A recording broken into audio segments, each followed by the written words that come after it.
Hi everyone, Graham Cunningham for Whirlpool. Tremendous weekend's racing, not just at Ascot, but also at York. We have 8 from Ascot, 2 from York, 1 maiden, 5 handicaps, 2 Group 3s, 1 Group 2, and the jewel in the crown, the King George. John Blance, which horse will make the headlines this weekend? Well, I think Cunningham, he finally got that Group 1, didn't he, at St. Cloud last time out. He's run some great races here at Ascot, and I think he's the one to beat in the King George. Maddy? Yeah, we had a French winner last year, Graham and Goliath. I think we're going to have another one in Cunningham. People think maybe he's a bit quirky after his Epsom run where he was second to Jan Brugel. More of that later, but I think he can get his revenge this weekend. We're all in this together. Let's go with race 1 at Ascot this Saturday. It's a valuable maiden, not a lot of form to go on. It is that British EBF Crocker Bullteal Confide Maiden Stakes. Down the card, Dark Shore. David Egan for Jane Chapel-Hyam and a good pedigree. Couple of good Godolphin runners here. Harbour Lock and Words of Truth. Maybe it's significant that William Buick rides Words of Truth. King of Thunder represents Hector Crouch and Hugo Palmer. New Monarch has some runs on the board. Pretty strong form from Newbury. And Witchard didn't make the frame at Leicester, but he did show promise. We don't have too much to go on here, John Blance, so give me your educated guess. Well, it's hardly that, but I think New Monarch did run very well in that race at Newbury. It was over the 6.5 furlongs, really good gate speed. I think you'll get into a good position here. It'll be tough for some of these debutants to pass. Do like Harbour Lock's breeding. It's beautiful. Words of Truth's got a bit of form in the book as well. And Dark Shore cost a few quid too by Dark Angel. So it's one for the future, this race. But I think the horse with form in the book, New Monarch, is going to be the one they've all got to pass. Maddy?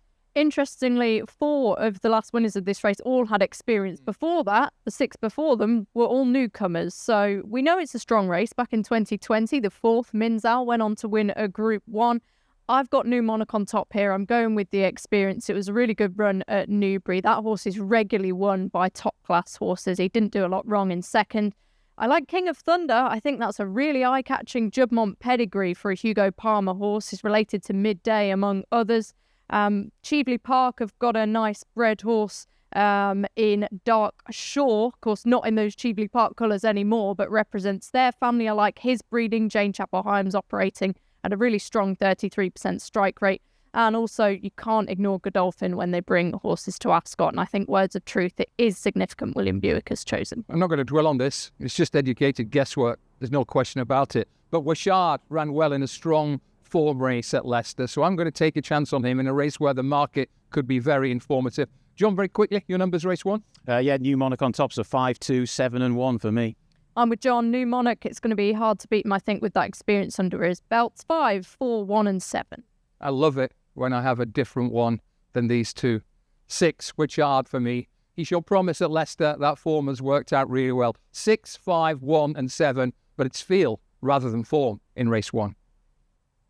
Race 2 at Ascot on King George Day is a Group 3 race over 1,200 metres for 2-year-old fillies. It's the Sodexo Live Princess Margaret Stakes. Let's have a look at the runners and riders. Amberia is top of the shop, and she's a live one at a big price here. Irish Raider, Arugan Bay, Bella Lyra. Dance to the Music was pretty impressive first time out.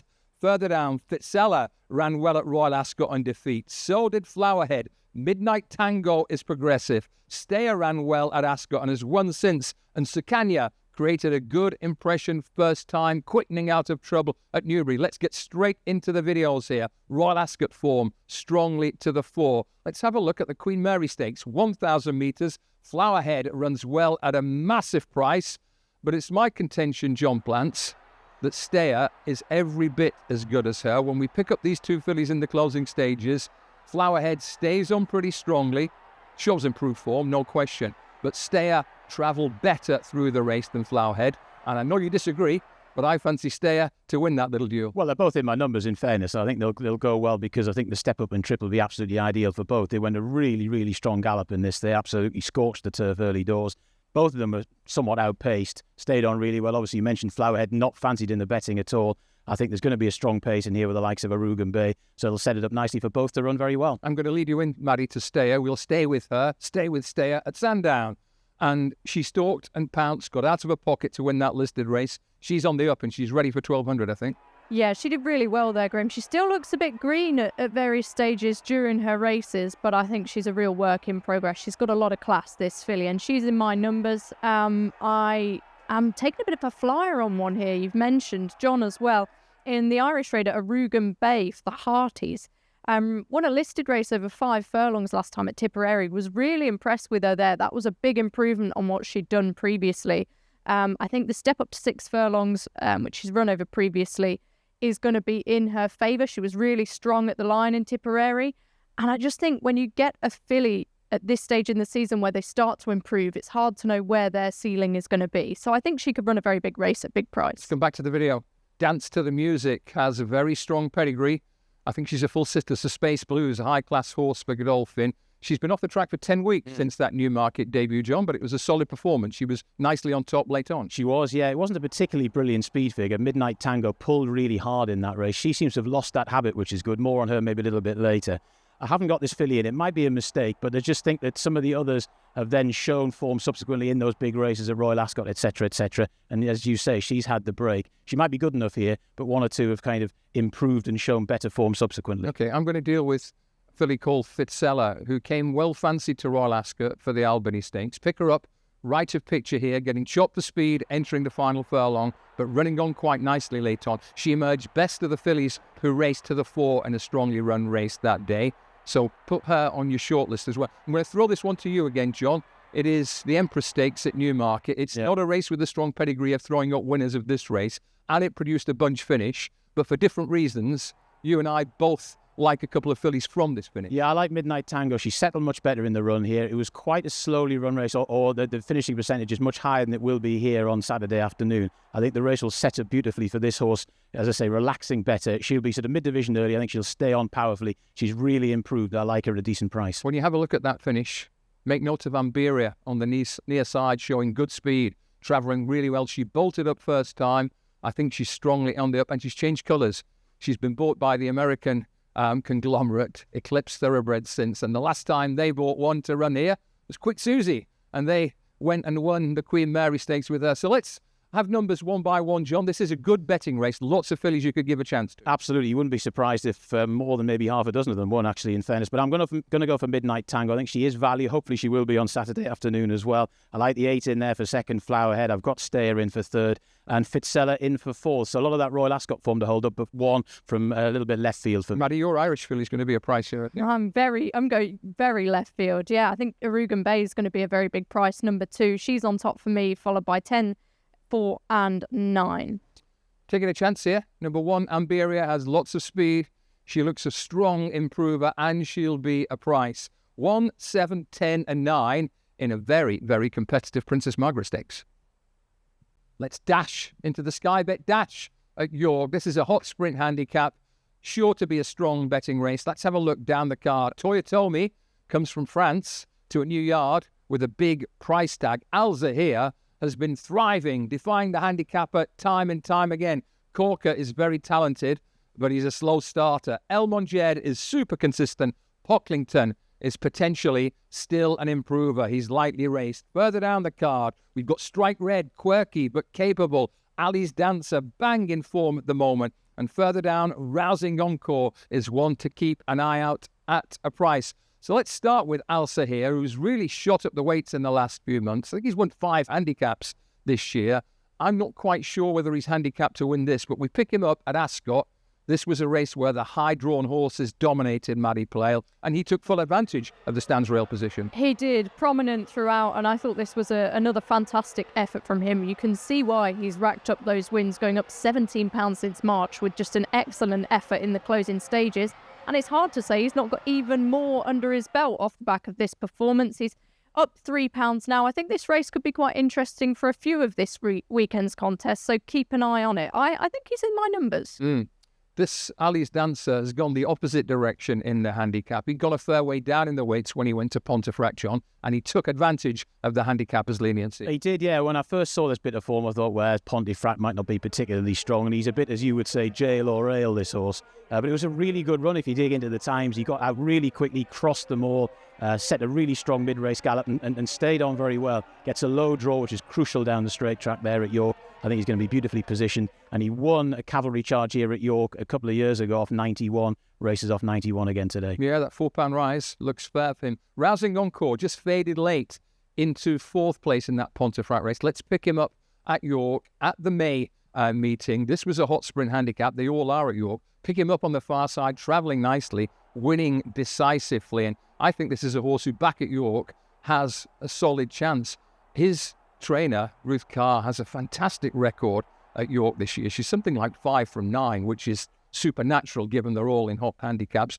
Let's try and nail this down, John. Elman Jed's another consistent horse. Give me your numbers, please, for this hot sprint handicap at York. Yeah, well, I'm going to go with Ali's Dancer on top. I think he's got lots in his favour. Alza here, that was his first ever run at 5 furlongs the other day here. And it's interesting they've gone to York where they could have gone here as well. So he goes in there as well. I've also got the 5 and the 2 in there for 3rd and 4th. But this is all about Ali's Dancer for me. Maddy, Pocklington is a village near York, but he's got more than that name to recommend him, hasn't he? Yeah, I'm shaking my head because I can't believe he's not got much love so far, Graham. A really good 2-year-old, some good juvenile form to his name, and he returned last time with a 2nd at Newcastle off a mark of 94 and a bunch finish. Arguably very unlucky not to win. He's up £1, tremendously unexposed profile, and he's just a really talented horse. He's on top for me, number 6, followed by 1, 3 and 4. Yeah, I like Pocklington as well. I just think Rousing Encore might be a bigger price and slightly better value. Pocklington was really well backed at Newcastle. Someone clearly thinks that's a well-handicapped horse. 17, 6, 5 and 8 in the Sky Bet Dash. Welcome back to Ascot. We're going to look at race 3 on King George Day. It is the Longines Valiant Stakes. It's a fillies race. Bear in mind, this is the round mile, 1,600 metres thereabouts on the round course rather than the straight. And a really interesting field here. Jancis comes from Ireland, and I think she's back at her correct trip. Royal Dress has plenty of miles on the clock, but she's never been better than she was at Pontefract last time. Bermuda Longtail disappointed at Epsom on Derby Day. Cajole has run extremely well in defeat, both at Royal Ascot and at Sandown. Chantilly Lace also ran an excellent race in Group 1 company at Royal Ascot. Further down, we have Glittering Surf and the unexposed, improving Pina Sonata. Let's start with Group 1 form. It is the round mile again, John, Royal Ascot Coronation Stakes. And considering she was in very deep, the lightly raced Chantilly Lace ran an excellent race for 5th. Yeah, she certainly did. That's the key thing. This is a Group 1 race. This is Group 3 on Saturday afternoon, so it's not as tough a contest. She was a little bit wide in the run, a little bit outpaced, didn't really finish particularly well, but there were some really, really good fillies in that particular race. She's drawn 2 on Saturday afternoon. She should be able to take up a really good position in lesser company. She ran well in the 1,000 guineas before that.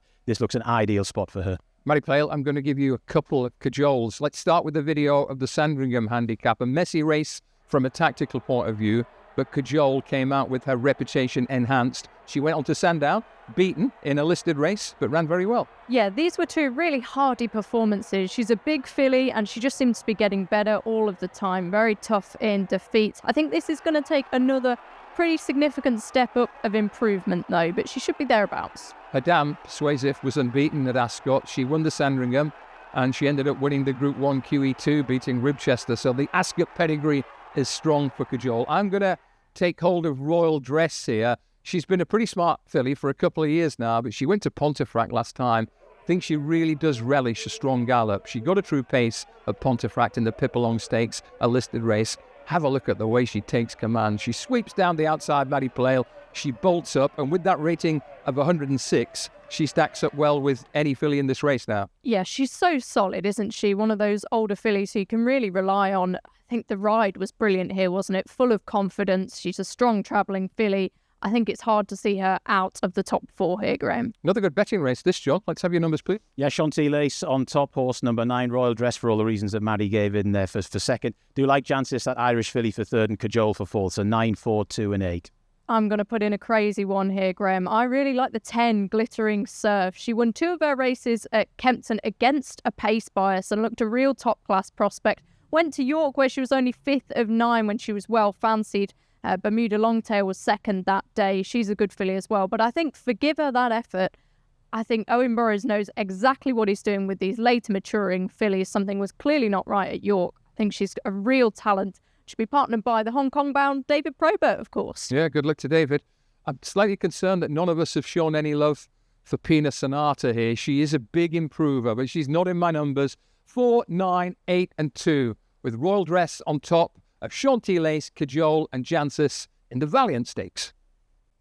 We're going for Group 2 at York this Saturday. It is the Skybet York Stakes. Slightly different field than maybe one or two people anticipated, but the potential star is top of the shop. It's Almacam, Ed Walker's stable star. A real breakout performance from him at Sandown last time, ridden from the front, and he got the better, no less, of Ombudsman, who polished the form in major fashion at Royal Ascot. Certain lad tends to sneak under the radar, but he's a very solid older horse. Royal Champion is talented, but was pretty well beaten at Royal Ascot. And then we have Bay City Roller, Green Impact, and Stanhope Gardens representing the classic generation, the 3-year-olds, and more of those in a minute. But Maddy Playle, Almacam was so good at Sandown that he's going to be a strong, strong favourite for this Group 2, I think. Yeah, I'm finding it hard to look past him, if I'm honest, Graham. You know, if you look at that one performance, he's got some good form in the book from last year, but he's clearly improved with age, and this was just a spectacular beating of Ombudsman. I don't think Ombudsman had too many excuses, to be honest. Probably not just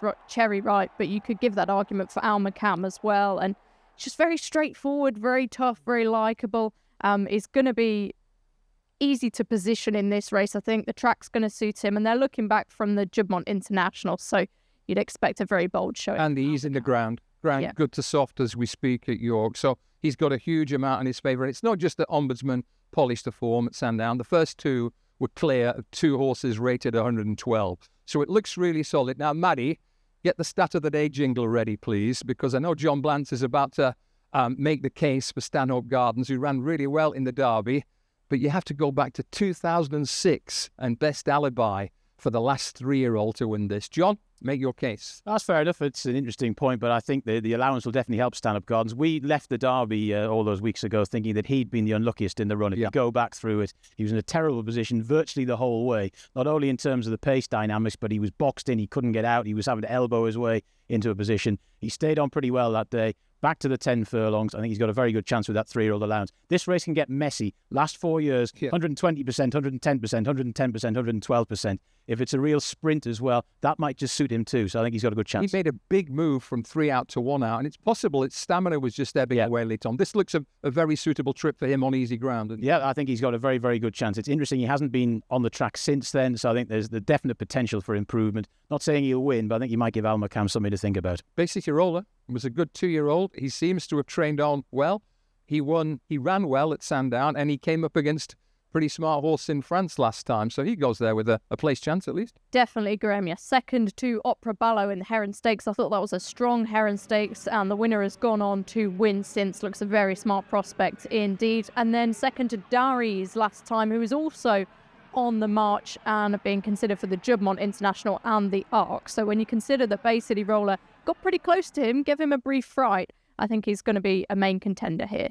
Maddy, get that stat of the day jingle ready again. I'm going to give you one last chance to bail from Stanhope Gardens, John, but you're going to stand firm, I know you are. I'm going to stand firm here. This is the time of the year when 3-year-olds can do well against the older generation as well, so I'm hoping that's just an outlier.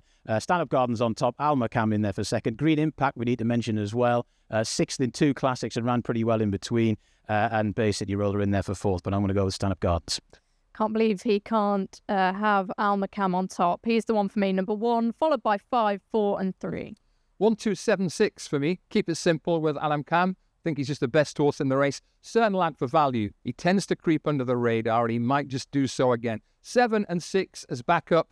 1, 2, 7, 6. Almacam on top. Big time handicap race 4 at Ascot on King George Day. It's 1,400 metres straight. Big field, widely competitive for the Moet and Chandon International Handicap. All sorts of informed horses here. Let's have a look at a few. Northern Express. Great record in this and won it last year. Further down, Acadian Thunder excelled at the Royal Meeting in defeat and maybe had an excuse last time. Oliver Shaw, I think, has some headgear for the first time after a dull performance last time. Fresh, bit like Northern Express. Extremely good record in this particular race. Billy Joe was favourite for this race last year. Ran well at Newmarket last time. Alto ran even better in the Bunbury Cup, and he is potentially a well-handicapped horse. Couple down at the bottom to mention, Classic is banging form after an all-the-way Sandown win, and Sword is mercurial, but he's very, very capable. Let's kick straight off here with one of the key galloping clues, John Blance and Maddy Playle. You can both talk about this race in your turn, because Northern Express won this race last year with fresh third. and you like both horses between you. Yeah, it was very predictable, me, Graham. We did this 12 months ago. We're doing it again today. Northern Express on top. He won this from gate 1 on the speed throughout. He made all, actually. Now, those two things don't happen very often at Ascot. There was a bit of a draw scenario. I don't want to talk about the draw at Ascot. I'll be here all day. But this horse ran really, really well to win it last year. He's still in very good form. I don't think he ran too badly here 2 starts ago. And I think from a much better position as well. I'm hoping they stay grandstand side. And if they do, Northern Express will be in a good posse. Maddy, these figures, Northern Express in this race are 4-4-1 and fresh. Well, he won this in 22 and he's third in 24. So talk about race specialists here. Yes, they're the ones I'm siding with. I like Northern Express as well, but I just went for a bit of value. I was value hunting and I came down on Fresh, who's back down to his last winning mark. As you say, won this race in 2022. And he's just got a tremendous Ascot record. 4 wins here. Trained by a trainer, James Fanshawe, who just excels with handicappers on this straight track. And he's got loads in his favour, Graham. I think Northern Express as well is going to be dangerous. That 7th in the Buckingham Palace was a pretty good effort. But Fresh will be a bigger price, and I think he could be the one. What we didn't touch on in that Northern Express video we just saw was poor old Alto getting a torrid run in 9th. He would have been right on the heels of the principals with a good run. Let's pick up last time out. Bunbury Cup. He came up against one of the most progressive horses in Britain, More Thunder. Travelled beautifully, looked all the while like he was going to win and was nailed late on. Put it to you, chaps, this is the best handicapped horse in the race. The handicapper could frame these weights again. He would give Alto £5 more to carry. And I think he has William Buick for the first time. Yeah, that's not no bad thing at all. Draw's a little bit dodgy. That could turn out to be total nonsense analysis when they all break out of the stalls. We'll wait and see. He does tend to reserve his absolute best, though, for Newmarket, that Bunbury Cup. How he was allowed to go 40-1 a couple of starts ago in the Bunbury Cup, I will never, last time out in the Bunbury Cup, I'll never know. Yeah, he's going to go well. He's not quite my numbers, but I might regret it. Let's have a look at the Buckingham Palace, Maddy. It's Acadian Thunder. As we know, this was a heavily draw-dependent race. You had to be very high. You had to be near the stands rail. Acadian Thunder ran into a buzzsaw in that Andrew Balding horse who won. He ran an excellent race for 2nd. Northern Express wasn't beaten far into 7th. Yorkshire was 6th. Acadian Thunder last time in the Bunbury Cup, he was caught on the wing and he hung. I think we can forgive his Newmarket run. I think, yeah, you definitely can. He's going the right way and he's a younger horse, so there's potentially more miles in his legs. But in this case, Graham, I'm happier to go with the older horses who are coming down the handicap rather than the young ones are going up, purely because I think there could be a bit more value in there. And yeah, Acadian Thunder, he's got to overcome that run last time. Classic has been progressing nicely over a mile, just has a £3 penalty for his Sandown win. I thought he got the saloon passage that day, John. Would you agree? He did, yeah. It's interesting. They seem to have tried lots of different tactics with this horse. Once hold-up horse, now they decide to go forward with him. There's not as much pace in this race as you might think. So I've got him in the numbers. He's progressive and he might just get into a position where he won't necessarily win, but there might not be too many getting past him in the latter stages. It's a bottle of Moet and Chandon for anyone who can snag the Quinella here. John, your numbers, please. Well, it's going to be Northern Express on top. Horse number 4 for me. Arcadian Thunder in there for 2nd. Arcadian Thunder, never so brave, of course, won the Summer Mile here a couple of weeks ago, so really franked that form. Classic 19 in for 3rd. Dear old Fresh for 4th. Yeah, Classic. I wonder if he's a Sandown horse. He's a little bit quirky. I'm not sure whether he'll be able to replicate that win, but I can understand why you've got him in your numbers, gents. It's number 10, Fresh, on top for me. I think he will be fresh, and he's going to run in a massive race here, followed by 4, 16 and 13. A Magnum, maybe even a Jeroboam, if we can land the trio. Alto for me, just a well-handicapped horse. 16-7. My wild one is Oliver Show, who didn't show in the Buckingham Palace. He's a bit moody, but at his best, he's very capable. And 10, 16, 7, 8, and 10 for the big 1,400-metre handicap on King George Day. Welcome back to Ascot. We're going to look at race 5 on King George Day. This is a red-hot mile, straight mile, 1,600-metre handicap, and lots of Royal Ascot form and very solid form on show, not least for a number 1 Bullet Point, who ran a screamer in the Hunt Cup right on the far side. Bo Pedro was just behind him. He hardly ever wins, but he's in great form at the moment. Sisyphean is a horse I like. I think he's a front runner who can run a big race here. Further down, Supido and Fear Not both ran very well in defeat in a strong Britannia handicap. In that same Britannia handicap, there was no room at the inn for Taroom. That was a forgive performance. Hickory has a good record here. Cozy Bello is the potential improver. Only had 3 runs and going places. Mythical Guest is in great nick. All sorts of points to start here, but the bullet point is a good starting point. He's made good strides, Maddy and John, this year, hasn't he? He certainly has, and that was a really good run in the Royal Hunt Cup. On the speed throughout, and a really well-run race. There were 2 drawn over the far side, ran well. 2 drawn on the near side. Again, we won't go into the draw situation. The bullet point ran really, really well. This is an interesting beast, this race as well, because most Ascot handicaps on the straight track really test stamina. But this has been a bit fiddly in the past. Last year they came home at 110%. It was a real crawl. There's not much pace in this race. Bullet point will find it a lot easier to lead the whole way this time round than he did in the Royal Hunt Cup. Difficult to pass. You like him as well, don't you, Maddy? Totally agree, yeah. I think although he was, it was split, wasn't it, in the Hunt Cup, the draw. If you were high or low, that was the place to be. But I just think he was out in front on his own for a long time. He was asked to go for a long time. And I think you can mark up his performance on that basis. It's not easy to make most in those big handicaps. And he did that the time before as well at Newmarket. My Cloud, I think, could be a potential Group 1 miler for sure. So the fact that Bullet Point managed to nearly beat him on the different side of the track, I think it's a real, real advertisement for what he can do. And I think it'll be really tough to beat him here. Here comes some more Royal Ascot form. Again, it's the straight mile. This was the Britannia handicap. Have a look in the white colours, in the firing line from a good way out. Fear Not. Excellent performance and defeat. Not far behind him, Supino. And if you look on the rail in the yellow colours, meeting no luck in running whatsoever, that is Taroom. So that could be a key galloping clue. And these 3-year-olds might be still on the upgrade compared to the older horses. We go from the Britannia to 1 run back for Taroom. And this, John, is what Taroom can do when he gets smooth sailing. Yellow colours, sweeps through on the outside at Haydock, wins a valuable handicap in tidy style. Yeah, and it was this performance which then catapulted him towards the top of the Britannia Stakes market, where he was a little bit unlucky. So yeah, I actually haven't got him in. It could be an error. But he might not get the really strong gallop to aim at in the here as he got in the Britannia, but he's a dangerous one to leave out. I'm going to make the case for Sisyphean, however you pronounce it. If you look back at the Hunt Cup, he was drawn in no man's land, really, right in the middle, and he did quite well to last so long. He went to York last time, and he came up against an improver in Ramuz, travelled beautifully on the speed, went down fighting. Bo Pedro is tight in there as well. So that is one of my key galloping clues.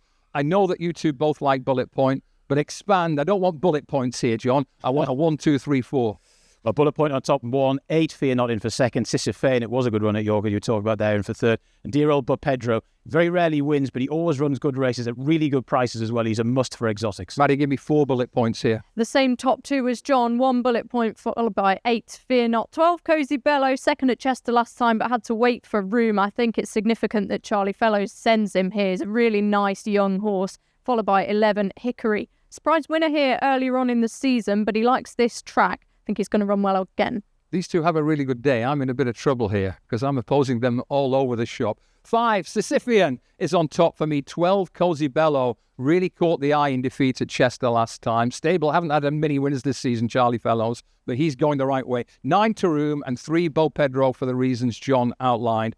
Another red-hot Ascot handicap. Good luck in the Betfred handicap, race 5 on King George Day. Okay, let's get into the feature race this weekend at Ascot. It's 2,400 metres, one of Europe's stellar middle distance races for 3-year-olds and older horses. It is the King George VI and Queen Elizabeth Stakes, and we have a famous 5 Group 1 winners on deck. Let's have a look at the race card. Calandagan, took him a while to get his Group 1. He did so in tremendous style in France last time out. Continuous is a classic winner, St. Ledger winner a couple of years ago. How the mighty have fallen. He's the pacemaker these days. 4, Jan Bruegel, who is a little bit quirky, but he gets the job done. And a nice angle to this, he's by Galileo. He's perhaps the last top quality Galileo running around. And this Saturday will be 24 years since Galileo got the better of an epic duel with Fantastic Light in this very race. Rebels Romance, multi-Group 1 winner, 7 of them all over the world, including Hong Kong, and Kalpana, dominant against fillies here last October, and she's looked as good as ever in defeat. Let's start with Rebels Romance, Maddy and John. Start with you on this horse, Maddy. He's been a tremendous servant to Godolphin over the years, and in a Group 2 race with no penalty at Royal Ascot, well, he took advantage of favourable weights. He's a proper friend, isn't he, to both William Buick and Charlie Appleby. He was doing Charlie Appleby a favour. He'd not had a Royal Ascot winner in a couple of years, but Rebels Romance debuffed that in the Hardwick Stakes. And Hong Kong race fans will, of course, know him from when he came over there last year and won the Champions in Chater Cup. He's just unflappable, and he's looked as good as ever this season. They experimented by going up to 1 mile and 6 at York. They're not going to do that again. I think the Canadian internationals in their sights, so he's going to go globetrotting again. But it would be magnificent if he could get a British Group 1 on his CV. Maddy, get that stat of the day jingle going again as I throw to John Blance here. Enable, Swain, Huckham, all won the King George, age 6. This race has been going for 3/4 of a century now, 75 years or thereabouts. No 7-year-old has ever won it. Can Rebels Romance beat the big 2, big 3 here? I'd like to see him do it. I wouldn't be surprised if he did, but I don't think he can. It was a really good run in the Hardwick Stakes. As Maddy said, the Charlie Appleby horses weren't going very well. You could see the relief on William Buick's face and Appleby's face when he actually won that race. A lot will be said about how he didn't win this race last year, but he was far too close to a ridiculous gallop there, and he ran extremely well. If either of the top 2 aren't on their game, this fellow will take advantage. I haven't got him on top, but he's a horse I really respect. I also think, Graham, he was a bit of a stat buster in the Hardwick. Not many 7-year-olds had attempted that race, and he busted that. Also, I think the pace setup could suit him here. Continuous, he's been slow away the last couple of times. He's got blinkers and he is the pacemaker, but he might not go flying off. Rebels Romance, if he sits just off that, he could get a much better sit than last year when, as John says, he just went too soon. Yeah, stop spoiling my stats, Maddy, as we move on to Kalpana. And we pick up Kalpana last time out against a really, really progressive 3-year-old filly. Well, in the Group 1 Pretty Polly Stakes, over 2,000 metres at the Curragh.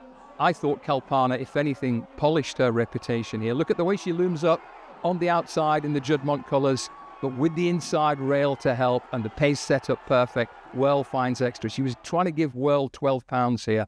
I think Kalpana is a danger to all of them here. She's been trained with this race and the Arc in mind, and I think she's a top 2 contender for sure. I think she's a very, very interesting contender. Obviously, the small field, slightly muddling pace that may ensue, we don't know. That might be against her, but any further rain as well would definitely help, given what she did here back in October. And yes, I think Whirl is a very, very progressive horse, and it was a difficult task for Kalpana to concede that weight. So it'll be very interesting to see how she gets on Saturday afternoon. Top 2 or 3 for you, Kalpana?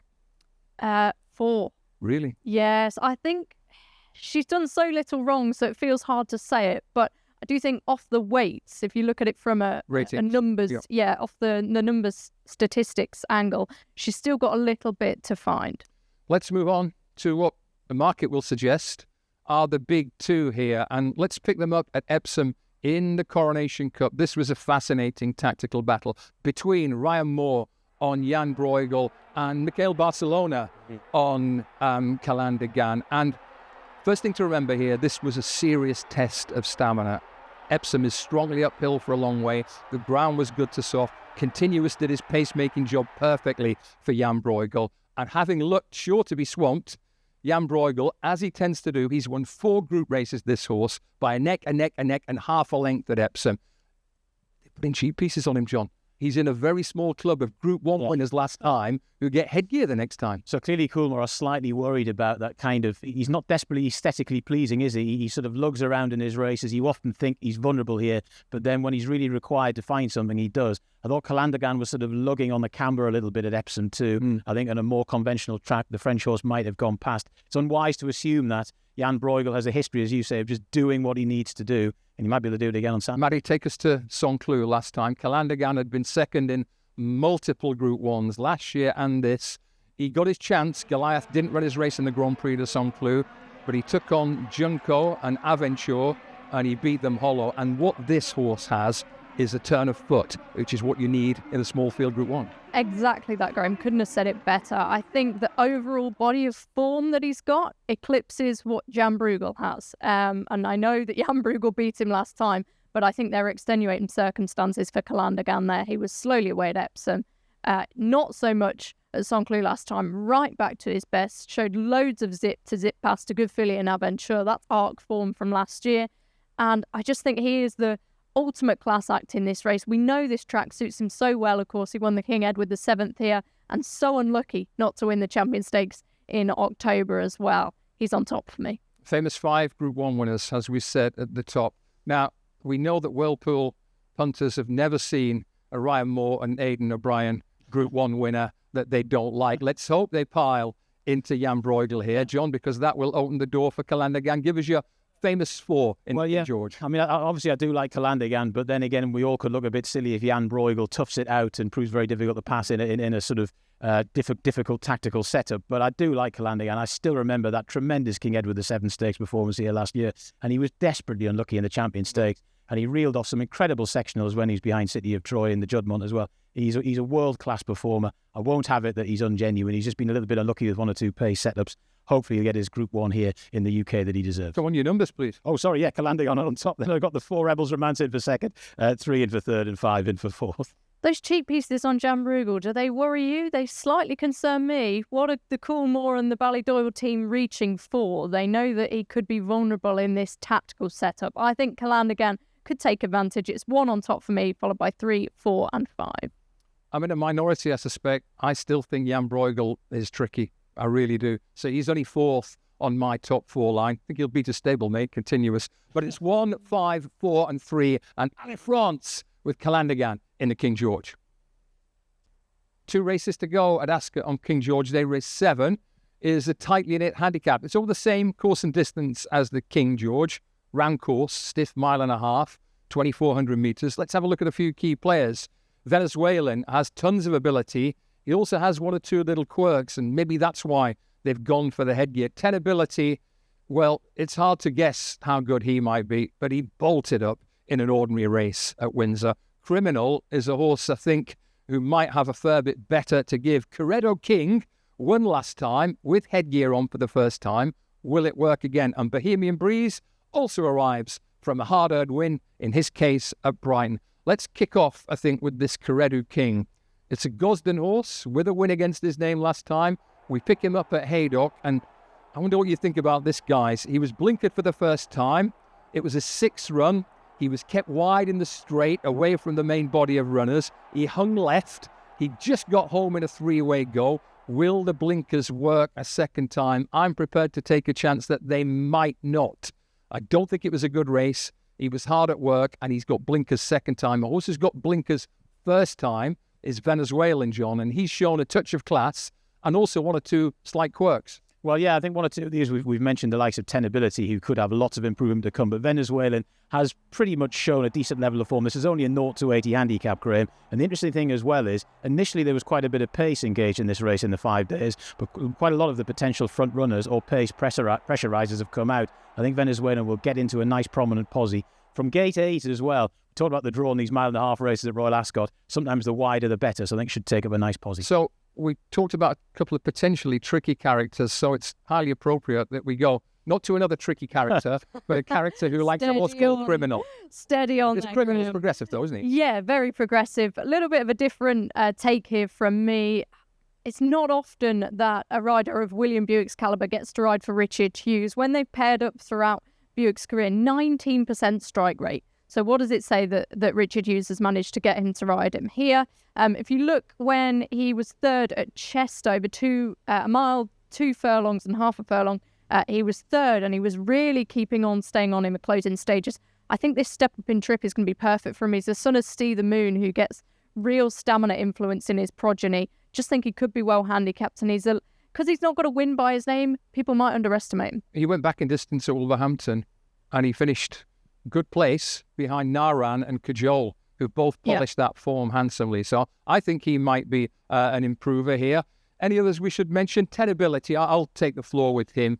He didn't show massive amount of promise on his first couple of runs, but he's by Franco, and he really clicked at Windsor. He absolutely bolted up. Now, I do think it was a very ordinary race, but he's a haggis, lightly raced, well-bred improver who's bound to be popular in the market, and with good reason. So this is an unusual race. It's not the deepest race on the card, John, but that doesn't make it that much easier to solve. No, it's not. I'm going to go with Venezuela on top for the reasons that I gave. So that's horse number 2. Corridor King in there for second, but there are reservations about him. If any horse wins by about 5 lengths on the bride, it'll be Tenability. Got that one in for third. And Bohemian Breeze, actually, Oisin Murphy was jocked up to ride this one. Now doesn't. Tom Queally gets aboard for the Moors. It was an interesting run at Brighton. Brighton form doesn't often translate to Ascot, but it might do here for a minor position. But I do like Venezuela on top. Slightly different take with Criminal, number 4 on top, given the trainer and the jockey combination. Just think the stepping trip could show him to really nice effect, Graham. And hopefully we'll get a decent price about him on the Whirlpool as well. Followed by 3, Tenability, so impressive at Windsor last time. The case has made itself. William Haggis always has winners at this time of year, and he's got a lovely pedigree, followed by 6 and 2. Yeah, 3, 4, 2, 6 for me. I don't think we'll get a great price about Tenability, but as John said, there's a blot on the handicap. It could be him. Criminal, for the reasons Maddy's outlined. I don't think we've seen the best of him yet. 2 and 6. 3, 4, 2 and 6 for race 7. Okay, the last of our 10 Whirlpool races this Saturday is at Ascot. We'll need a glass of Whispering Angel after this if we haven't got a winner or two. It's a 1,000-metre hot handicap up the straight course here at Ascot. Some old favourites, including a Ram, a byword for consistency, largely over 1,200. Tropical Storm is in his first ever handicap here. Good quality sprinter. Vintage Clarets has been knocking hard for quite a while now. Azure Angel is speedy, bang in form. Likewise, Emperor Spirit. Glamorous Breeze has the ability to go well at a price for Gina Mangan. King of Stars comes back from a lengthy break. Rhythm and Hooves is a former Royal Ascot winner who hasn't really been hitting the heights recently. Let's start with one towards the top of the race card. It's Oisin Murphy. Tropical Storm, as I touched on, John, this is the first time he's ever contested a handicap. We pick him up, recording a career best in a York listed race in May. Yeah, and this is a very nice performance. Obviously not a particularly big field, but a good quality one. Travelled beautifully just in behind the speed and then really picked it up nicely in the latter stages on the far side of the track there at York, which is the place to be, but the whole field were there. And then, yeah, the King Charles III was a bit of a tilt at a windmill. I think this is very interesting. They could have gone elsewhere with this horse this weekend. Gate 11 as well. I think it's a lovely draw. If they stay towards the grandstand rail, Graham, and if they do, Tropical Storm will be there or thereabouts. July handicap here at Ascot. 3 horses we can mention here. Highlighted Masafi. Glamorous Breeze hits the line in 5th. Rhythm and Hooves in 7th. You like Glamorous Breeze to run well at a price here, Maddy, I think? Yeah, this was a bit of a muddling finish. We saw Al Zahir, the winner. We spoke about him earlier. He was really well positioned. The opposite is true of Glamorous Breeze. Further behind, could be spotted some way out, travelling really strongly. And although this mare has lots of experience, she's really improved her form recently, and I think she's in a really good place. Mark up that performance last time against the pace bias, and I just think she's going to run a real big race here back over a course and distance that she likes. Short list is a pretty long list here. Let's have a look at this race last year. Winding the clock back, Emperor Spirit was in really good form this day. He's been in a few good hotels, this fella. He's been with the Gosdens. He's been with Robert Cowell. He's been with Archie Watson. But this Michael Keedy is making waves at the moment. This is last year when he beats Albar Al-Bashir in a hot renewal. And recently, his first run for Michael Keedy, he got the job done tidily on the July course at Newmarket. And the second and the third horses have polished that form. So we've had a look at a few key videos. Thanks for all your insight in a 10-race bonanza for the Whirlpool, John and Maddy. If you will, crack this final puzzle of the day. Well, I'm going to go with Tropical Storm on top, the 2 horse. I think the class drop is ideal. A Ram down in trip. You can't ignore him. He's a real Whirlpool favourite. Rhythm and Hooves. Maddy made the excellent point about how that race was run here back a couple of weeks ago. I think Rhythm and Hooves wasn't exactly convenienced by that either. That's number 14 for 3rd. Emperor Spirit in for 4th. That's 2, 1, 14 and 8. Glamorous Breeze is going to be a big price here, I think, Graham, but she can run a brilliant race. Number 10, followed by 8, Emperor Spirit. Like you, I like him. That was a great performance at Newmarket's July course last time out. Michael Keedy is a brilliant trainer, so keep him on your radar. Followed by 1 and 12, sneakily, could run well at a big price. Here we go again. I've got one that these two don't even have in the top 4. It's Vintage Clarets for me, number 5. He ran a place way back in the Coventry Stakes here in 2021. Several other good runs in defeat at Ascot, and he's banging form after going down fighting at Newcastle last time. Warren Fentiman claims a valuable 5. 5, 1, a Ram, 8, Emperor Spirit, 6, Azure Angel. Thank you for watching the Whirlpool previews for King George Day from Ascot and York. We wish you all the best in what's going to be a memorable and lengthy afternoon.